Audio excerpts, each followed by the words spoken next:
macet ya. Kita akan cari jalan alternatif, bisa transit langsung ke Bursa biar cepat, kurang lebih 2 jam dari sini ke ibu kotanya Ankara. Ankaranya di sini, jauh dari sini.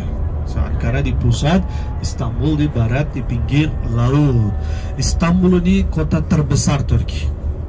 So, Ankara nomor 2 besar Turki. Tapi Istanbul terbesarnya dengan 20 juta penduduk. Hampir 20 juta orang tinggal di sini. Kalau seluruh Turki 86 juta.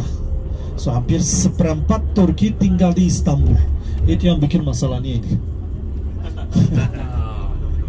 Ini masalah kita macet terus di Istanbul, kita punya masalah macetnya Pak Ibu, karena semua orang mau cepat-cepat ke kantor. Jam 9 kantor, jam kerjanya mulai. So dari setengah 8 mereka mulai keluar cepat-cepat mau ke kantornya.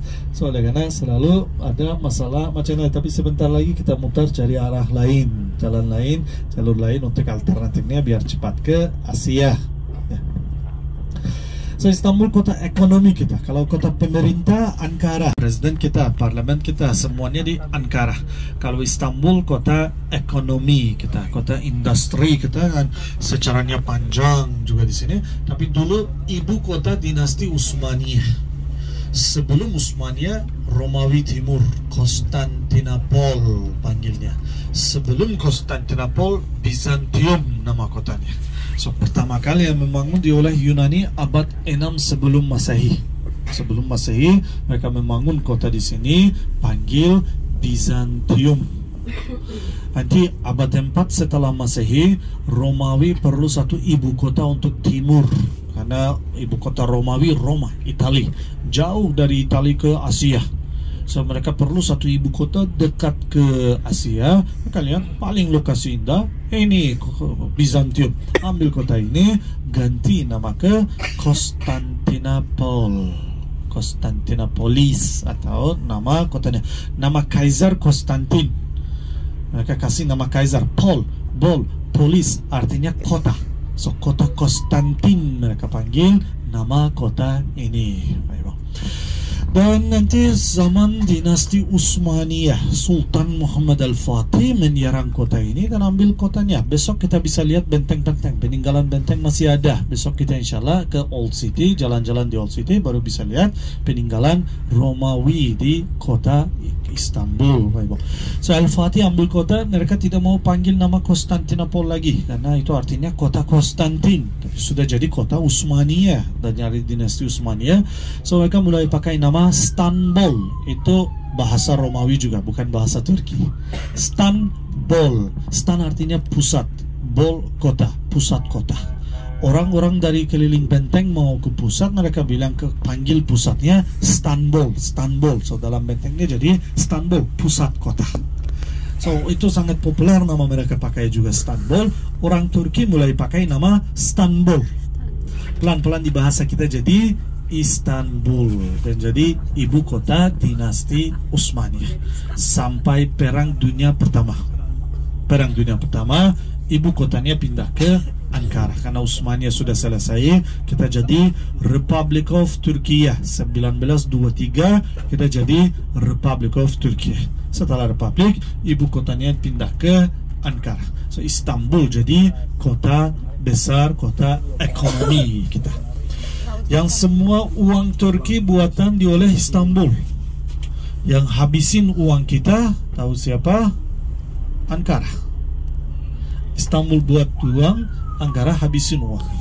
Karena pemerintah di Ankara. Ya, ini kota ekonominya. Tapi yang karena kota besarnya, masalahnya ramainya. Selalu jalannya ramai, rumah sakit ramai, mall ramai, semua restoran ramai. Living cost termahal Istanbul.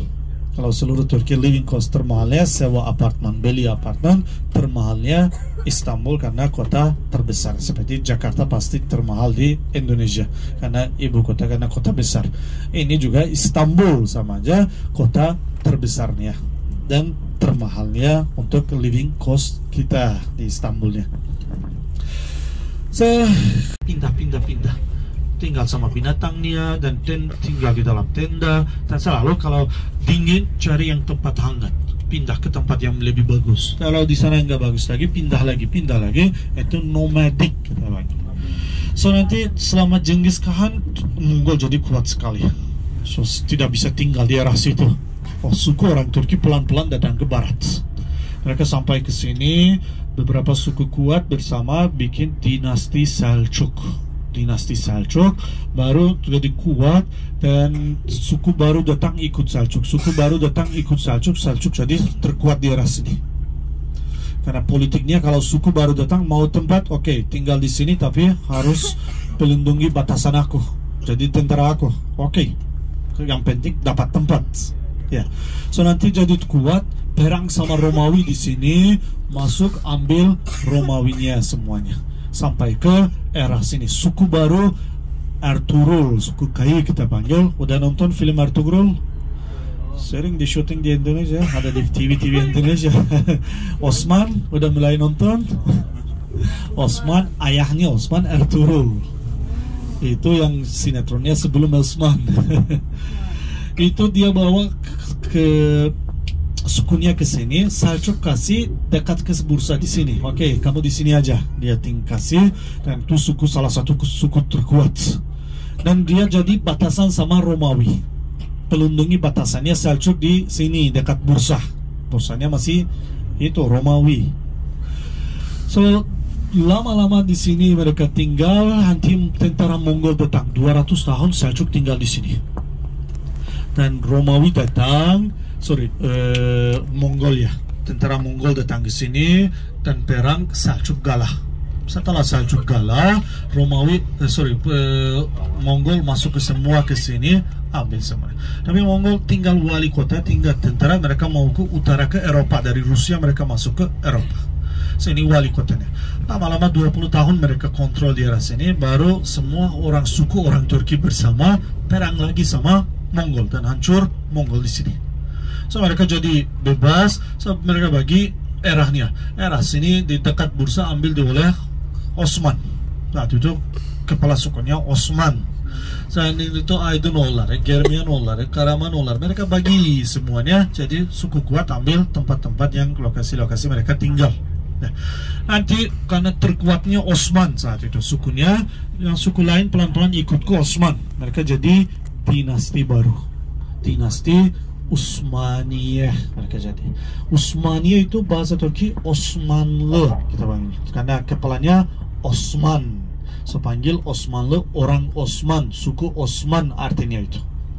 Bahasa Inggris Ottoman. Ottoman itu Utsmaniyah. Sama. Hanya bahasa Inggris panggil Ottoman Empire. Kita panggil, di bawahnya ada jembatan pertama, di utaranya ada jembatan ketiga. So ketiganya kosong, tidak ada macet, sedikit jadi panjang tapi kosong, tidak ada macetnya. Kita bisa cepat-cepat ke jembatan ketiganya. So baru masuk ke benua Asia. Pernah ke Turki atau pertama kali? Semua pertama. Ada pernah? Ada ibu pernah. Yeah. Ke Istanbul aja. Tahu seluruh Turki, Istanbul aja ya, umroh plusnya lagi. Dan ayahnya Sultan Sulaiman.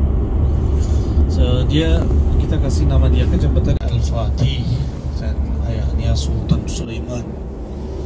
So kita kasih nama dia ke jembatan ini. Ini baru 4 tahun. Sebelum 4 tahun tidak ada jembatan di sini. Jadi jalur alternatif ke Asia, yang mobil transit tidak mau ke kota, mereka bisa lewat dari jembatan ini, bisa lebih cepat ke Asia tanpa macet. 2,5 kilo panjangnya jembatan ini.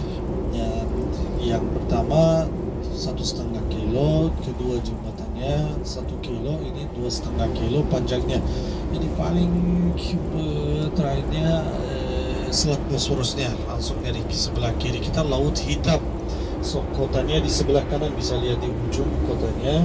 So ini Selat Bosporus. Selat Bosporus ini Laut Marmara ke Laut Hitam, yang di sebelah kirinya Laut Hitam. Dari sini bisa masuk ke Rusia, Georgia, Ukraina, Romania, Bulgaria, semua di yang pinggir Laut Hitam. Nah, kapal-kapalnya harus lewat dari selat ini, selat alami. antara Laut Marmara dan Laut Hitam.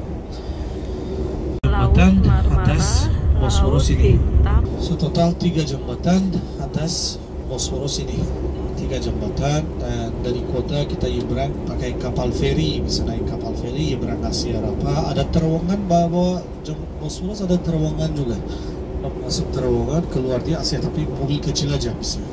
Ada MRT bisa naik juga, MRT dari bawah laut langsung ke Asia. Ini kirinya bisa lihat Laut Hitamnya.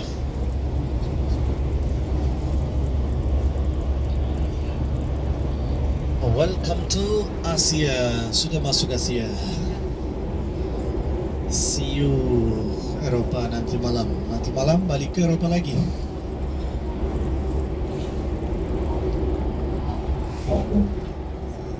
Kurang lebih 25 menit lagi ada satu jembatan lagi di atas Laut Marmara. Itu Asia, tapi lebih panjang. Alhamdulillah 5 tahun ada jembatan ini, biasa 2 menit aja nyebrang. Tapi dulu harus antri kapal, naik kapal 1,5 jam bisa nyebrang. Sekarang 2 menit bisa nyebrang aja.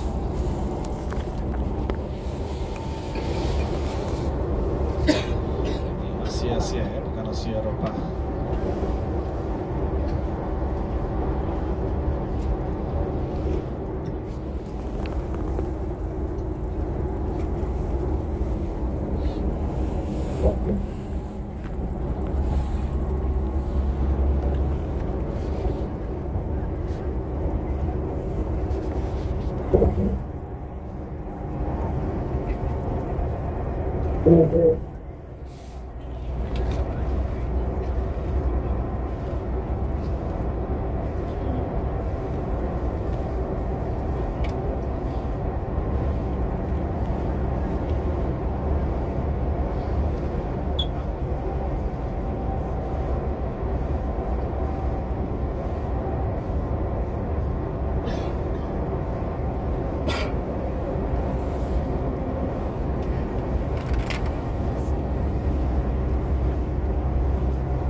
Alhamdulillah 5 tahun ada jembatan ini, biasa 2 menit aja nyebrang. Tapi dulu harus antri kapal, naik kapal 1,5 jam bisa nyebrang.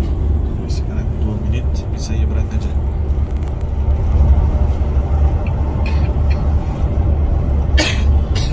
Ini Asia ya, bukan Asia Eropa.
Beb.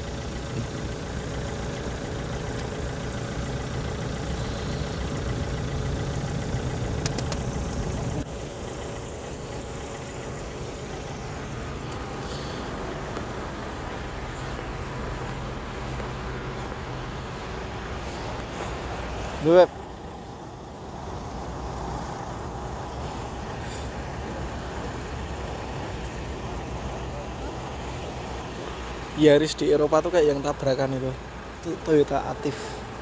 Yaris sekarang tuh kayak gitu kalau di Eropa, bentuknya kayak gitu, mirip bakpao. Terus dia udah gak dipakai kalau gitu.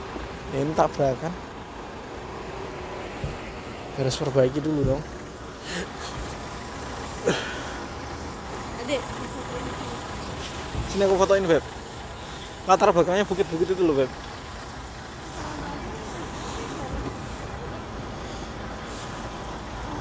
Buruan. Ada bukit-bukit itu loh. Buruan.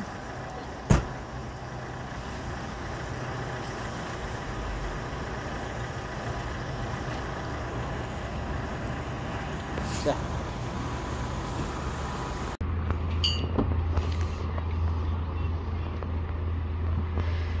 wis. Unjuk. Kamu cetam.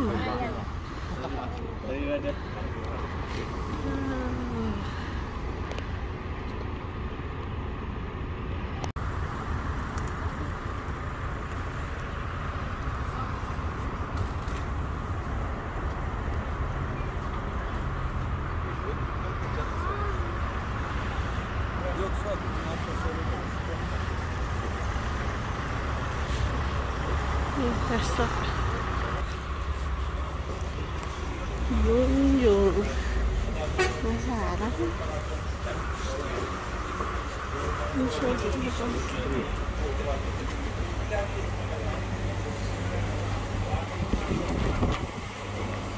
Jual apa aja.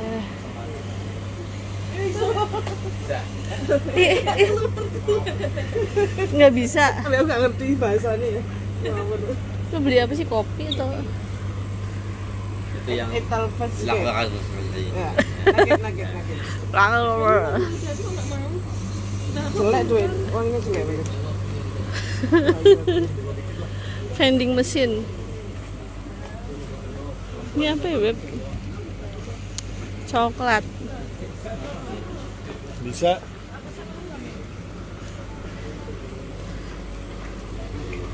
Caranya gimana?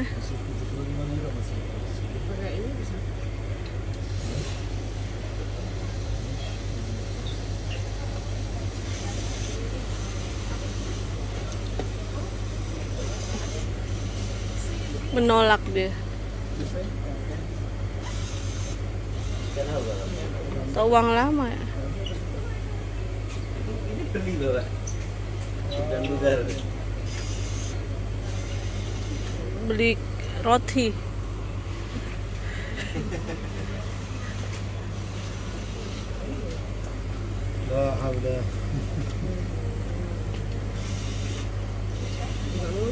Menolak. Menolak dia. Lihat dulu ah.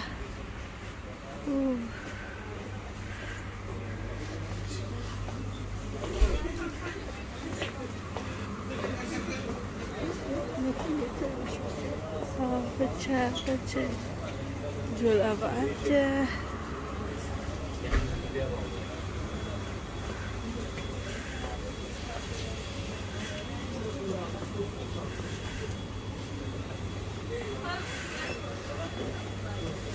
Sudah. Nggak bisa ya? Dingin, panas kita 40 derajat lebih ada di Turki. Banyak grup datang ke sini musim panas dari Indonesia, nggak mau keluar dari bus. Panas, pakai payung terus. Ya Bapak Ibu, yang tadi yang hijau ya, yang ini ya pohon-pohonnya bisa lihat, nggak kuning, ada hijau. Yang hijau itu yang banyakkan pohon zaitun. Itu zaitun. Zaitun luar biasa, dia bisa tahan di musim dingin. So, daunnya nggak gugur, hijau masih di musim ini. Ada 2 pohon bisa hijau di musim dingin, zaitun sama pinus. Pinus juga masih hijau, nggak bisa gugur, dan plus zaitun. So, Turki negara kedua terbesar dengan zaitun, kebun zaitun. Nomor besarnya Spanyol, nomor 2 di dunia Turki. Kita ekspor banyak minyak zaitun dan zaitun. Ini semua zaitun sampai ke atas gunung, kanan kiri semua ada zaitun, gunung semua zaitun, dan pinggir pantai kita semua penuh dengan zaitun. Itu nomor 2 di dunia. Baru kita mulai panen zaitunnya, baru mulai panen. Bapak Ibu, zaitun untuk hidup kita paling penting karena sarapan kita yang wajibnya kita salah satunya zaitun. Kita yang untuk sarapan tadi pagi udah lihat ya, banyak macam roti ada. Keju, zaitun, roti, telur. Selain itu, selai, madu, itu tipikal sarapan Turki. Kalau nasi tidak pernah di sarapan. Nasi di sarapan kita tidak pernah makan. Nasi itu makan siang, makan malam kita makan juga. Tapi sedikit-sedikit appetizer untuk makan siangnya. Main course sebelahnya sedikit nasi. Kita masak nasi juga di rumah, tapi sedikit-sedikit. Untuk kita yang penting wajib di meja. Masuk restoran Turki, yang paling pertama mereka antar ke meja roti. Roti kita wajib makan. Mau bilang kenyang, makan roti. Tanpa roti masih lapar. Seperti Indonesia tanpa nasi ya, kita tanpa roti masih lapar. Oleh karena sarapan kita, buah zaitun selalu wajib karena kesehatan. Vitaminnya, mineralnya dalam zaitun bagus untuk kesehatan kita. Bersihin jantung kita, bersihin hati kita, Bapak Ibu. Dalamnya sistemnya zaitun, minyaknya dan buahnya. Kita makan buahnya bisa dapat khasiatnya minyak karena yang daging kita makan minyaknya isinya di itu. Kalau bijinya tidak ada minyak, minyaknya dari daging yang kulitnya kita makan, itu minyaknya bisa pressing keluar. Kalau sistemnya zaitun dari pohon tidak boleh makan karena pahit dan keras, tidak bisa makan dari pohon, harus proses dulu. So prosesnya asingkan dulu. So pakai garam. Ada 2 jenisnya, zaitun hijau sama zaitun hitam. Ya, itu kuning itu hijau karena garam jadi kuning. Biasanya hijau warnanya. Hijau sama hitam, 2 jenisnya. Kalau hitam, garam saja kita pakai. Masukin dalam garam, kotak plastik besar sama garam. Dan hampir 5-6 minggu di dalam garam aja. Baru jadi lembut, rasa pahitnya hilang. Setelah itu kita cuci beberapa kali, rasa garamnya hilang. Kalau zaitun hijau, itu air dan garam kita pakai. Lama 5-6 minggu lagi di dalam air dan garam. Baru setelah itu cuci lagi, ganti airnya, rasa pahitnya hilang juga. Dan jadi lembut, baru bisa makan. Itu prosesnya. Mungkin oleh karena dari pagi kalau ada yang coba sudah, itu sedikit asin. Karena garam kita pakai untuk prosesnya. Di rumah juga, kalau kita punya kebun zaitun sendiri, langsung masukin kotak plastik, langsung prosesnya sendiri di rumah. Atau kirim ke pabrik, kan kebun-kebun besar begini kirim ke pabrik, mereka siapin baru jual ke market. Itu sistemnya zaitun. Kalau minyaknya, enggak usah. Tambahan vitamin untuk otak kita, safran itu terbaiknya karena vitamin yang B12-nya tinggi sekali di safran. Untuk pelindungi dari Alzheimer karena rekomendasi dokter-dokter Eropa mau minum safran sehari sekali atau 2 hari sekali minum safran.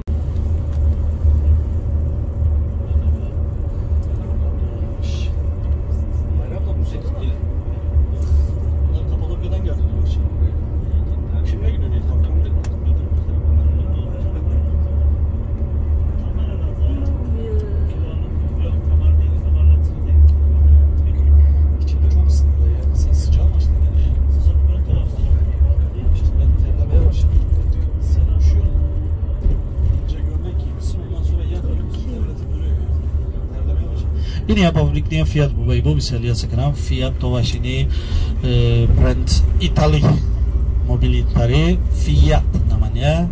Ini fabriknya.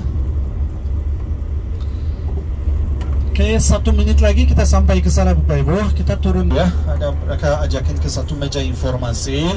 Di meja itu ada boleh tester yang safrannya, lain-lainnya boleh tester di atas meja. Tapi masih mau lain-lain bisa tester-tester di dalam toko dia. Tapi mereka informasi dulu, kasih tahu tentang produknya. So safran seperti apa, Turkish delight seperti apa, baklava seperti apa. Mereka kasih tahu informasinya dulu.